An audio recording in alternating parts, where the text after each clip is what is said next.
জামাত শিবির রাজাকার এই মুহূর্তে বাংলাদেশ এই স্লোগান শোনার জন্য মানুষ রক্ত দেয় নাই।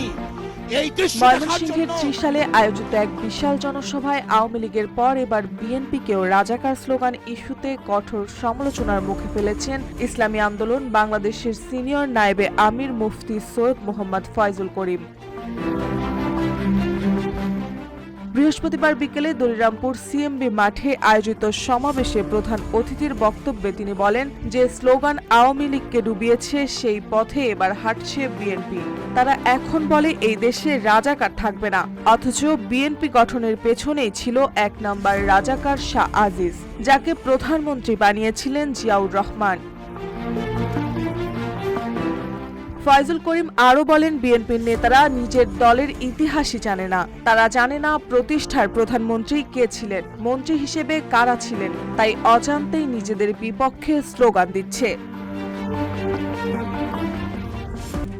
RICL TMX যুগের পর যুগ স্থাপনা থাকে মজবুত।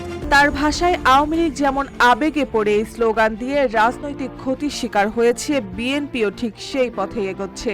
ইতিহাস না জানার এই প্রবণতাকে তিনি জ্ঞানগত দেউলিয়াপনা বলে উল্লেখ করেন। জনসভায় আরও বক্তব্য রাখেন ইসলামী আন্দোলনের কেন্দ্রীয় যুগ্ম মহাসচিব মৌলানা গাজী আতাউর রহমান ও প্রশিক্ষণ সম্পাদক মৌলানা নুরুল করিম আকরাম। বক্তারা সংখ্যা অনুপাতিক পিআর নির্বাচন ব্যবস্থা চালু, রাষ্ট্র সংস্কার, ইসলাম বিরোধী ষড়যন্ত্র প্রতিরোধ এবং 1971 সালের গণহত্যার আন্তর্জাতিক বিচার এসব দাবিতে সরকারের প্রতি আহ্বান জানান।